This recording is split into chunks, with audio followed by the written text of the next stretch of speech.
Hello. In this week's first episode, Lexmas. Lex has a wonderful life, but will he choose to keep it? Then, in Fanatic, as the election heats up, so do tensions between the Luthors and the Kents. What explosive actions will happen in this episode? This is the SMALLVILLE Chronicles. Welcome to the Phantom Zone.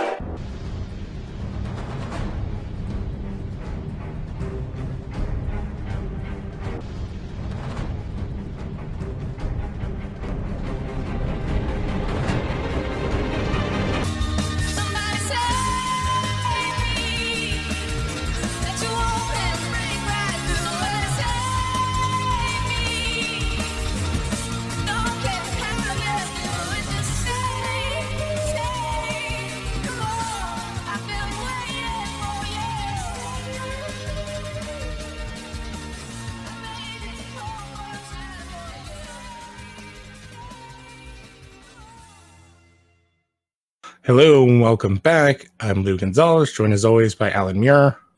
Hello. So this week we are checking out two very different episodes. One maybe like one of the best very different episodes of the series, and the other is almost strangely poignant in many ways too right now in 2019. Very. So this first episode is, like I said in the intro, it is literally like their version of It's a Wonderful Life. It's a thing that a lot of TV shows end up doing in some sort of way. So for goofy reasons, we basically get a episode that's almost entirely a dream sequence. I guess that's what you would call this, right? Like it's like a vision. Yeah, sort of, because you've got, most of the episode is dedicated to what Lex is experiencing and his, would you say it's a dream? Or more of a little above that? Yeah, it's like it depending on your interpretation, it's both a dream and an opportunity. Yeah, it's a Wonderful Life or Christmas Carol, like kind of a situation where it's like, especially with some of the other stuff that's going on in the episode, there's like this kind of magical realism thing going on. It's their like super Christmassy episode, which they hadn't done, and I don't know if they ever revisit this kind of a thing. I don't remember. They don't. Because like we both have this and we have the Santa side story. Yeah. Yeah. More on that soon. Yeah, so basically this episode starts where Lex is meeting Griff, who will be returning throughout the season. And he was the character that was mentioned, or that I mentioned in the last episode we did. He was the one who, when Clark came into the mansion when he was, I think it was Splinter. Mm-hmm. Lex was talking to someone on the phone, and he said, Griff, I'll have to call you back later. Yeah, so Griff is played by Adrian Holmes, who's been in a billion things, big character actor. Comic book wise, he's been in, I think Painkiller Jane was a comic book, right? Yeah. Yeah, he was in Painkiller Jane. Before that, he was in the very terrible reboot of Flash Gordon. He was in Stargate. He obviously was in this. He's in this for like 2 seasons. He does V, which is and Human Target. And then the bigger thing he is in recently, he's been in, I think, almost every season of Arrow. I can find it again. I don't know where it went. But he's one of like the main cops in Arrow. So maybe last year was his last year. So it's 2018. So I guess he hasn't showed up in the current season.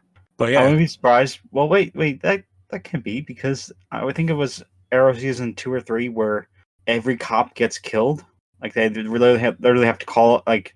He's been in there for it's 2013 to 18. So maybe he showed up in season 3. He plays Frank Pike, so it's definitely one of the cops. I definitely remember him as one of the cops. But he's been in like big movies too. Like he's been in Elysium and Skyscraper. He's like a big character actor. Yeah. So basically, Lex goes and meets him in an alley. He has some info on Jonathan, and Lex is kind of on the fence of what he wants to do, and says like, "Oh, give me 24 hours," and then the richest man in the city gets mugged and shot and left for dead on the street. And then this is where we get into our "It's a Wonderful Life" sequence. Yeah. So, if I'm not mistaken, it's a zoom in on the face, and then it's transitioned to the dream. Everything's all bright and like a big comparison of how the last scene was. Yeah, there's a big difference. Like anytime you're in the dream stuff, it's way Very- brighter and shiny. Very It's bright, and when it's actual like real real life, world. Yeah. yeah, it's darker. hmm So yeah, Lex wakes up and he turns over in bed, and Lana's there. And not only is Lana there, she is like about to Very- pop pregnant. She's about to blow up. And then their son Alexander comes in. Yeah, and he's like, "Who are you? What?" Yeah, And he's just- it's also very. What is that other really weird Nicolas Cage movie that he did? I'll have to look it up. Family Man. Yes, this is like very Family Man. So yeah, it's like almost exactly that movie. So yeah, he has the scar on the side, and then he sees the ghost of Christmases past in his mother appears to him and says, "This is not a dream. This can be your real life if you make the right choices." And then we cut to real life, which is Lex's in the alley bleeding out. So we cut to the Kent farm. They're getting ready for Christmas. Clark invites Lana to spend it with them. And then Chloe calls, who's at the planet. And it's basically like, stuff's going on. And then we see Lex being transported to the hospitals. And Dr. Scanlon is like, "Lex, if you can hear me or understand me, squeeze my hand." Then he's shining a light in Lex's eye or his pupils to check to see what his status is. And as they do another great transition as the light is going, like it's moving horizontally, he slips back into the dream. Mm-hmm. And the dream world is interesting. So basically, the dream world exists 7 years in the future from like where we are. So Lionel's cut off Lex, and Lex takes his son Alexander to go buy a tree at the farm. They run into Clark and Chloe, who are a couple. Clark is a reporter at the Daily Planet, and Chloe is publishing an expose on Luthor Corp with Lex's help. Yeah, and basically as her source. anonymous whistleblower. Mm-hmm. And so we cut back to reality, and the doctor's all like, "We need to do we can do surgery or we can't. If we don't do surgery, he's probably going to be paralyzed, I believe, right?" No, they flat out say he's going to be paralyzed. Yeah, because there's a blood clot. There was a blood clot. Yeah, that was like going down his spine. And if they do surgery, he will walk or he'll die. Yeah, and Lionel is not having a bit of it. He immediately says that he's going to. He basically says something like, "No Luthor will ever be a cripple" or something like that. It's like really pretty offensive. Yeah, it's not good. This is where this is strangely an episode where this is very old Lionel and not newer New Lionel. Yeah. So Clark meets Chloe at the planet, and she's like, "Oh, the Teamsters went on strike, so there's lots of presents that were collected for Toys for Tots that are undelivered unless he helps her out." So he goes in, is like he's expecting he's expecting one thing. He goes in, shit ton of toys, and he's like, "This, I thought it was Toys for Tots, not Toys R Us." Mm-hmm. And then we get in a very awkward scene of Clark delivering presents and a girl saying, "You're not Santa," and his response is, "Yeah, I am. I'm the new model." And the girl says, "No, that's Santa," and she points up to the window. Yeah. And Clark sees someone dressed as Santa Claus with a bottle of liquor in his hand, and he's sort of wobble. What's the right word? He's bumbling and wobbling. He's drunk, and he's very close to falling off of the edge of the building. Yeah, but it seems like he's or the roof, trying to do that in many ways. Yeah. I believe Clark also eats a cookie and drinks milk in all of the houses that he's visiting when they show it. I think that's when the girl stops him, is when he's doing that. But yeah, Clark goes, as the guy falls off, Clark super speeds over there and catches him. And the guy's like, "Oh, I was going to jump because the Christmas spirit is dead." And Clark's like, "No, and basically says, I gave up my Christmas with Lana to help deliver toys." And basically Clark's like, "It's not dead," and kind of sends him on his way. I did like the actor. Like I said, I brought it up beforehand. Kenneth Welsh. Yeah, another huge character actor, has been in a million things. Twin Peaks, Day After Tomorrow, Miracle, Stargate again. Yeah, I think it's Canada. Mm-hmm. And he's saying things like no more goodwill to, like, there's no goodwill to men. Basically it's like going He's using a lot of the off Christmas language, like cliche stuff from like different stories. This is like a very quick take on, I can't remember what Superman story it was that won like an Eisner way back in the day, when he like sat and talked to somebody that was thinking about committing suicide. Yeah. And this is kind of like their Christmas spin take on that. Which, like, this, like, again, this is a very good episode, and it's like an interesting thing. There's a bit I forgot to mention. I just want to mention this line because it does summarize the first season of the show. And Santa's like, says, "Now let me get this straight. You gave up your first Christmas with the girl you loved since you spied on her with your telescope to deliver these gifts." And Clark goes, "Yeah, well, I mean, I wasn't spying." Like, that is that's a great way to describe it. Mm-hmm.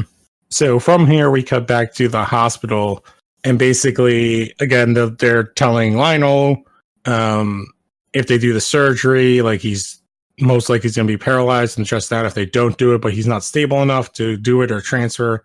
And basically, Lionel's like, "Yeah, well, I'll get somebody else to do it," and basically gets Lionel comes in, says he's going to be sent to the Davis Clinic in Metropolis. And Dr. Scanlon isn't.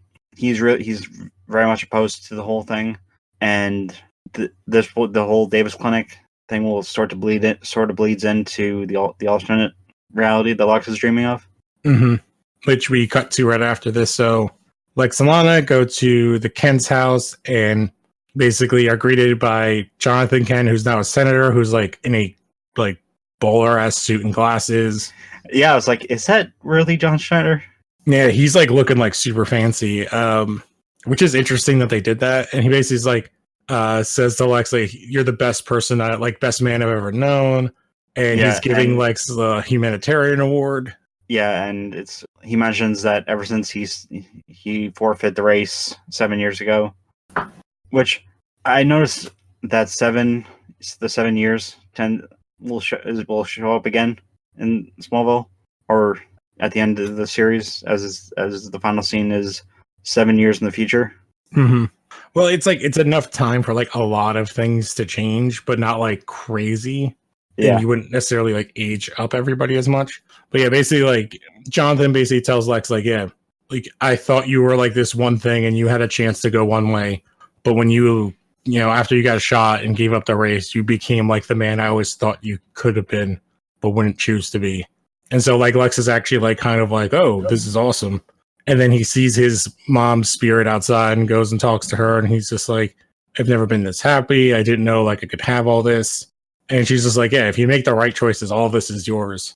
And he's like, "What are the right choices?" And she's just like, and then she goes away. And he's kind of confused. You'll know. And Clark comes out and asks Lex who he's talking to, and he just jokes or Lex just jokes and says, "I don't know myself." Mm-hmm. And he tries to get some exposition from Clark, like saying things like, I never expected to be with Lana, or I never thought I'd ever be with Lana.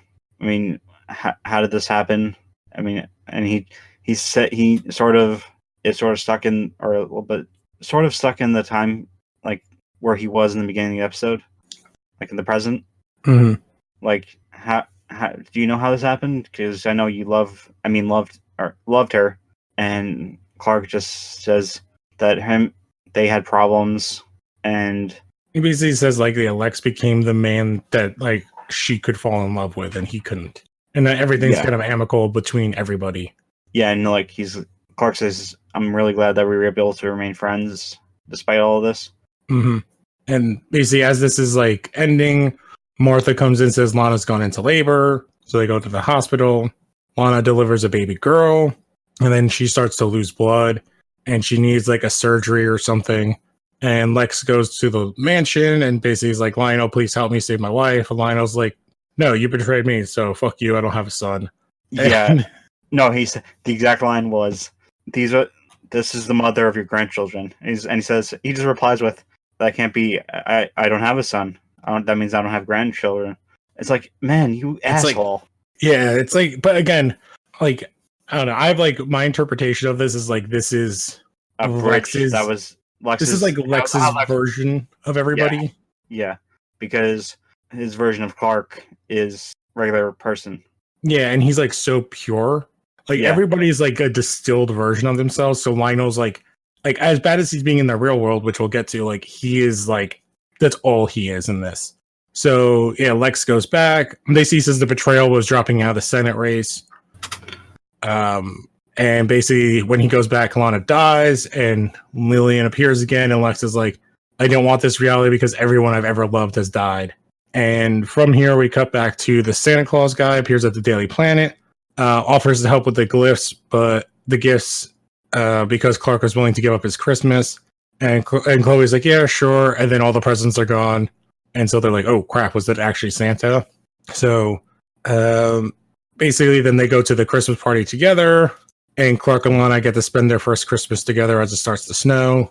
Yeah, and as Martha says, we're gonna have a white Christmas, and then we transfer over to Metropolis. Lex wakes up and first thing he says is Lana, and Lionel is there and says, "How dare you play God with my life?" and delivers the whole thing about you'd rather have a dead son than a crippled son. Then we get Griff coming in and saying, or Lex saying, I thought you didn't make house calls, and he implies that he had it. The only person, or he says to Griff that I've shown my version of Christmas Carol, like my inner Ebenezer Scrooge, and he wants to live. His only wish is to live happily ever after, and the key to that is money and power. Because once you have those two things, you can secure everything else. And then we close on the episode with his mom crying because Lex has chosen the darkness, I guess. Yeah, the whole thing felt very Anakin Skywalker and Padme. Yes, it is very much that. It's like you could say this is the turning point episode for Lex. Like, yeah, he could have gone in the two. This was like his last chance to go the other way, and he chooses for like strangely similar things that we will see later on in the season. Where Clark makes a decision, he chooses to do the wrong thing for like kind of the right reason. Like he chooses to be the bad guy for love. To like he'd rather become the villain than for people he loves to die. I mean, he kind of has a and Clark basically does the same thing. Yeah, and there's an episode in season 7 called Descent where Clark and Lex finally have it out, and they're just really aggressive. Like Lex is bringing Jonathan into the whole thing, and there's a scene where Lex looks off into the corner and he sees the whole episode is basically the descent into becoming a villain. Mm-hmm. It's basically his last shot at redemption. So in like a year when we get to that episode, I'll be gushing about it. Yep. So I would say like for this first episode though, this is kind of a quintessential Smallville episode. So I definitely would give this like a A. I think this would be a perfect episode if you remove the Santa stuff, or if they just committed fully to Lex. Yeah, if it was committed fully to Lex, and maybe the Santa stuff as like the suicide thing would have been a good episode. I don't think they'd have the balls to do it, even today. And it would have been interesting, like to do the suicide thing, but just kind of having that in there was wonky. Like the Lex stuff was just so good, and it shows like Rosenbaum's like amazing, like actually everybody, but like obviously this is like a Lex heavy episode, as are kind of both of these episodes. But yeah, it's only like an A episode for me. For me, it was in between A and A plus in that Uncharted, like, or in that sort of like in between, because after I finished, like when Lana died in the alternate or in the what could have been timeline, it was devastating because there's a scene when Lex and Alexander are getting ready to, or when they get back from getting the tree, Lex brings up his mom and how after his mom died, Lionel basically banished Christmas from any Luthor thing for the first from then on. Forever. Yeah. And this episode does a great job of showing why Lex is Lex. yeah. And again, it's amazing how like the writer of this episode mainly did she prior to this she had done Facade and Magnetic in season 3, but she did do the two or how many episodes was Alicia on? 2? 3. Yeah, It's her original and then the 2 back to back before she's killed off. Yeah, she did Obsession in season 3, and she wrote Pariah in season 4. Yeah, and she has one more episode this season and several more after that. So let's jump to our second episode, which is season 5, episode 10, Fanatic. So this is, I guess, after their Christmas break. We come back to this. Does the writer for this episode, does that name look familiar? Wendy Merkyle. She was one of the executive producers in Arrow for a good chunk of its run. Okay, yeah, because this is her only episode that she has written. Yeah, she has this is only her only writing credit for Smallville. From 2013 to 2018, she basically was co-EP on Arrow. So it's amazing how these kind of things will like bleed into future shows on CW. Yeah, well, it makes it like they say the Vancouver kind of filming thing was built around like this show and like 1 or 2 other shows like in the early 2000s, and has basically never left since then. Like it's like CW owns that area, and all of their shows but Batwoman are filmed there, because Batwoman's filmed in Chicago, I believe. I'm not surprised. Yes, well, I think like they kind of had to, because it's like a completely different, like they need a bigger city to be Gotham. That, and it's been Chicago ever since Dark Knight. So this is an interesting episode. So we start off with like at the end and then jump back to the beginning. So basically we have like a sniper rifle aimed at Jonathan Kent, and then it kind of pulls out and we see that it's Lois, who then fires a bullet that is going towards Jonathan. And then we come back 48 hours earlier. Yeah. And so, Lex is meeting with Central Kansas A&M students. So basically the school that Clark goes to, for like his young people for Lex group. And so one character, Samantha Drake, has to have a picture with him. She's like a super fan, and she's wearing like a Lex charm around her neck. And Lex is like, this is creepy. And basically Lex leaves the meeting. He gets a call from Griff and says that he has evidence against Jonathan, and they arrange a meeting. However, Lionel gets there first and gives him the money for the envelope, and Griff is like confused, but he gives it to Lionel, and then Lionel burns it. Like, I think he burns it in front of Griff, right? Yeah. So from here, we see the Kents are getting ready for a photo shoot arranged by Jack Jennings, who was the former senator, his campaign manager, and they're all dressed in like formal business clothes. And they're like, oh, this is weird. And then Lois is like, yeah, this is like not who the Kents are. And Jonathan agrees and fires them on the spot and hires Lois to be his manager instead. And then Jonathan gets a weird call telling him to drop out of the campaign. And he's like, don't call here again, hangs up and takes his heart pill. Which foreshadowing. Heavy. It's like that. It's not even foreshadowing. It's like, hey, this is going to happen soon. Mm-hmm. So we cut to Lois is putting up election posters. And then we see the woman from earlier, Samantha, is tearing them down, claiming that they aren't regulation size, and they have like an argument, and Lois won't back down. She tells her buddies they need to play harder, and then I wasn't expecting. I remember watching this episode when I was going through my rewatch, like earlier in the decade, or in this decade, and when I saw the scene where the students for Lex, what happens in the barn, I was like, okay, they can. Yeah. It's like, it's very strangely like you can compare them to kind of like hardcore extremist groups in current day. So basically, Samantha and her group go to the farm. They corner Jonathan and beat the crap out of him. Clark and Lana. Then we cut to Clark and goes to Lana and Chloe's dorm room, and Clark and Lana get ready to leave. They decide. They stay in and like hook up, and then Clark kind of like has a they're about to get busy, and Clark is like, "Oh no, I can't," and then leaves. And basically, Lana's like, we haven't been physical since you died, which is, I guess, interesting. She's like, it's weird, and Clark's like, moving to Metropolis, and like you're like kind of being obsessed with the astronomy. Basically, he's just like he's trying to he's deflecting. Yeah, he's trying to say like it's her when it's obviously not her, and then Lana's like, you're a dick, and like go leave, like get out of here. And Clark, and she leaves, and so Clark goes to the Daily Planet to talk to Chloe about the relationship problems, and then Chloe's like, it's like why come to me with this? Like, which is like he's basically like, you're the only one that knows, and she's just like, how I like have feelings about you, which she's kind of said that she's let go, but that never happened really.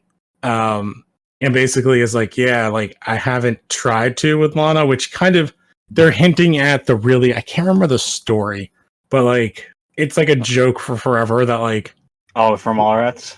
Yeah, but it's based on like a comic at some point where like he needs to like basically Clark is unsure of like what would happen if he slept with Lana, like if he would get too excited and he could hurt her. And it's definitely like a kind of nod to that original story of like, which they've done in multiple characters, multiple comics, like could sleeping with like somebody who's that powerful actually kill the person if they are just normal? And it's heavily implied that that's what he's kind of getting at. Well, if you remember what happened at the end, like near the end of Elseworlds, they sort of imply it again with like when Clark and Lois leave to go to Argo because they need to like depower the baby for her to have the baby. Yeah, which is interesting because they're getting their own show. So, oh god, yeah. Then I'm glad because those two deserve it. Oh, they're great. I love her version of Lois too. So basically, we get that, and Chloe's like, "You're gonna have to tell Lana at some point because like this is not a conversation, and like you're gonna have to deal with this." And she's gonna figure out sooner or later, considering everything that's been going on. Yeah. So we cut to, which is weird, like to kind of cut to Lionel's talking to Martha and basically like, I'll fund the rest of Jonathan's campaign, but she's like, no. The run has been very stressful on him, and she actually like doesn't really want Jonathan to win because of his heart condition. Yeah, he wouldn't. It'd be like FDR in his third term. Mm-hmm. So Martha and Clark go home, and they find Jonathan's hung upside down in the barn. Which, depending on how long he's been there, that could be very dangerous. Like it seems like he's been there for a long ass time. If it was real, he'd be dead or have a lot of brain damage. Yeah, he would have had like with his heart, he would have had a stroke or a heart attack. So they get him down and they rush him to the hospital, but Jonathan's like, I'm not going to postpone the rally. He's like, yeah, I've been receiving threats, and Martha and Jonathan argue about it. And Lex shows up at the hospital and he's like concerned, but he's like, I had nothing to do with this. And they're like, yeah, okay, Lex, like, sure you didn't. So they get the poll numbers, and they're basically like, after the attack, like Jonathan's numbers actually go up. And so we cut back to Samantha, who's like, now is like, all right, the only way to do this is to kill him. The other two members are like, no, we're not going to do that. So then she kills them. Yeah, because they're like, this is a little extreme. Yeah, and then we get like this weird American History X kind of moment where it's her shaving her head.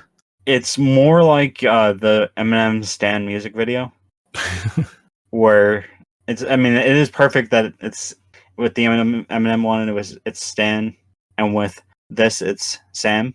Mm-hmm. Basically, she's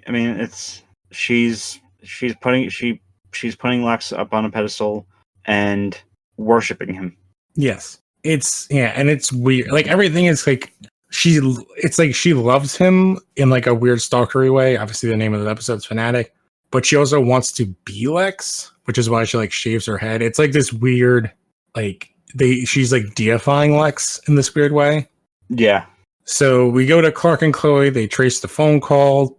The phone calls to Jonathan to the student group, and Clark kind of is like admits like, yeah, Jonathan's been weird. Like my dad's been weird since the campaign started. And Chloe's like, since you save lives every day, like this is your dad's way of kind of trying to do his own thing, like, and do the same thing. So Clark goes to the student headquarters and he finds the students dead and realizes that Samantha is probably going to the rally. So then we cut there. Jonathan's preparing to give the speech and Lois runs into Samantha and she's like, oh my God, you're a crazy person. They have a fight and Samantha gets the upper hand and she basically has she forces Lois to shoot Jonathan, but at the last second, Lois attacks Samantha, but Samantha grabs a rifle and gets a shot off before Lois can grab her. Just as Samantha shoots, Clark enters, and basically we enter the bullet time, and he's like running. Can you just mention the bit that's the sort of like the wiki that someone edited on this, like the whole ironically bit? Oh, Clark enters the rally, and he hears the bullet, but bullets travel faster than the speed of sound, so he wouldn't be able to. Like if he heard it, it would have already been gone. Yeah, I just love when things like this happen when they try to break, try to as much as they can to break it down. Yeah. So but Clark goes in, he catches it, nobody notices. However, people hear the rifle shot and freak out. Clark gets to the booth, and Lois has Samantha pinned down. So basically everyone's like, "Oh, Samantha just missed," even though she didn't. Lionel and Lex argue about Griff, and Lex is like, yeah, you paid Griff off, and Lex is like, why do you keep undermining me? I don't understand why you don't want to support me, which is interesting as we get to the end of this episode.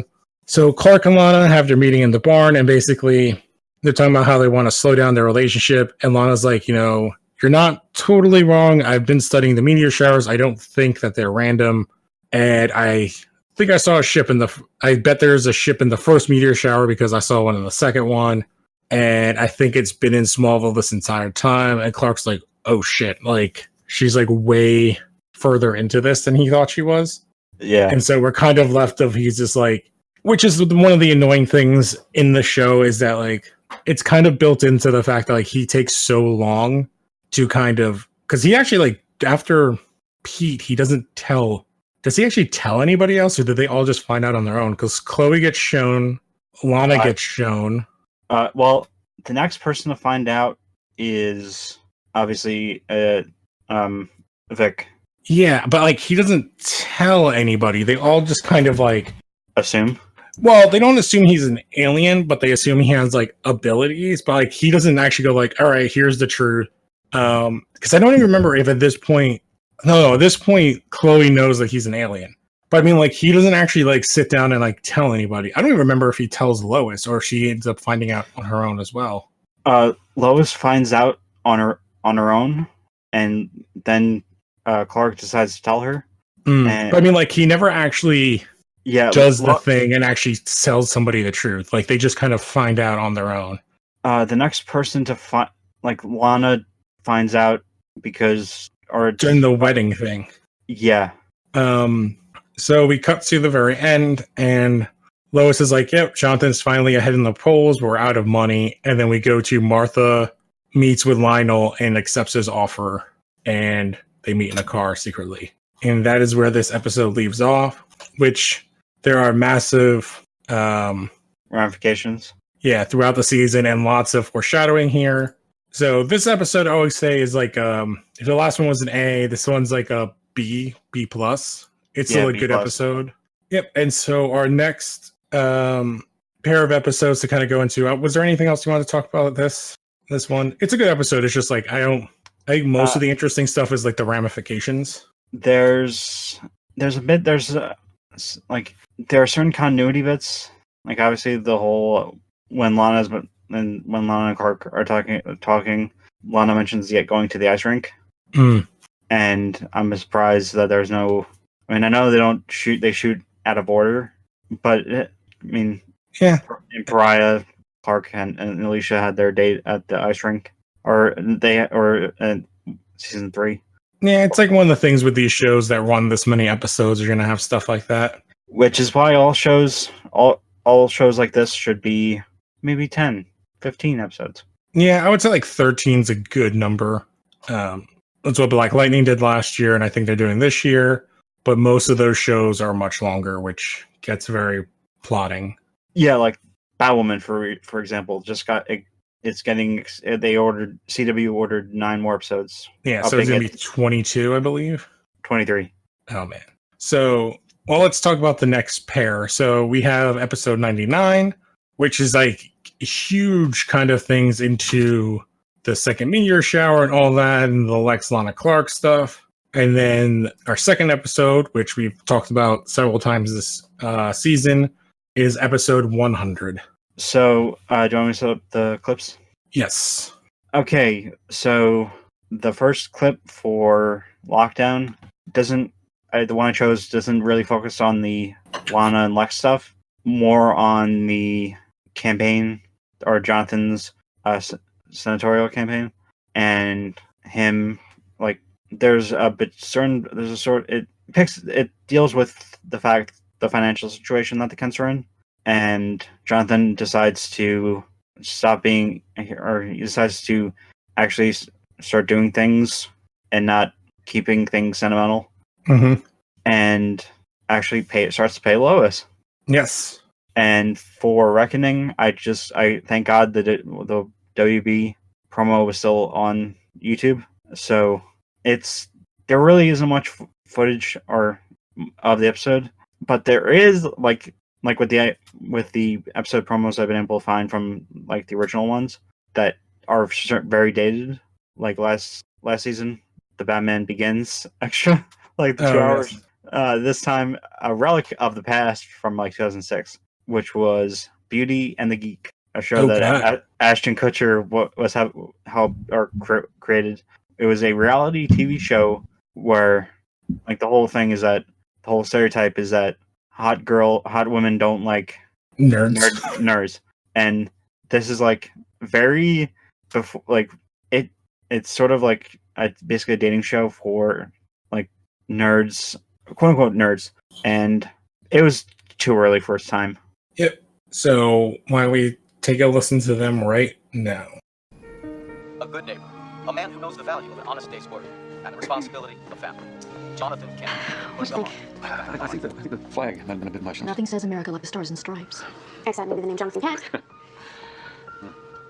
I'm sorry I accepted Lionel's contribution without asking you first. It was wrong, and I shouldn't have done it. Lois, he knows. He does. I know. Martha told me that she's the one that accepted the money. It's a little fact you might have shared with me when I was yelling at you. Well, the decision to use it was still mine. Look, I think you are going to be a great senator, Mr. Kent. But the hard truth is, you wouldn't have a chance of winning without Lionel's money. No, Lois. The hard truth is, by taking it, I'm no longer the man that you just saw on television. I'm no longer the man you married. That's why I decided to pay back Lionel Luthor every cent he loaned us. How? Not having any green is what put us in this hole. I sold the back 40 this morning. Jonathan, that land has been in your family for generations. Yeah, I've never done a thing with it, sweetheart. I should have sold it years ago. I was just too proud. I'm sorry. I know it's not the whole thing, but it's certainly a start. Here you go. I'll do everything I can to help you. I never doubted that, sweet. So what happens in the meantime? You know, if you're right about Lionel, he's going to want something from you. Guess I'll find out soon enough. But right now, we have an election to win. Absolutely. On the WB Thursday, America's Got Its Geek On with Ashton Kutcher's hit series. Oh my God, they killed the teddy bear! Beauty and the Geek too. But Thursday starts with the 100th episode of Smallville.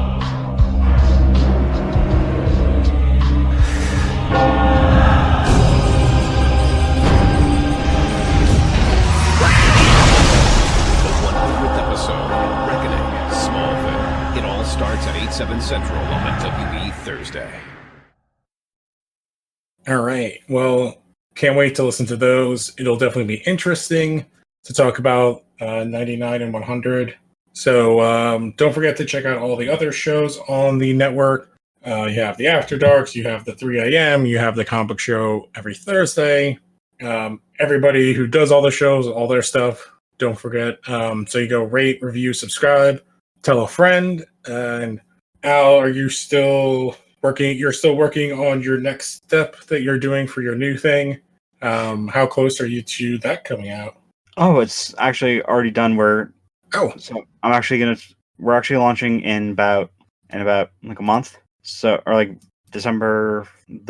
We're starting in December. We're going to be building or writing content to bank content. So yeah, keep a lookout for that. And if you continue listening, you will hear when all that stuff is ready to come out.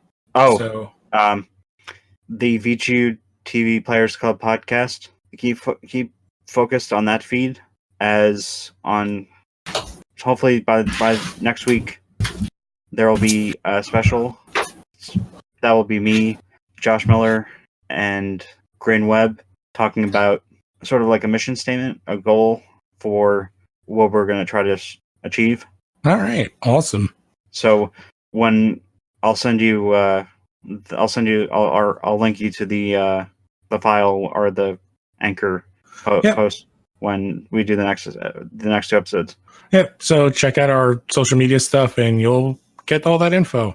I am Lou A. Gonzalez, and you're Comics Boy on Instagram, correct? Yeah. Yeah, and then you can keep up with everything. So, and I'm sure if you keep listening to this feed, we'll update you as things happen. But other than that, I think we are ready to close out. So, I'm Lou Gonzalez. I'm Alan Muir, and this podcast stands for truth, justice, and American way.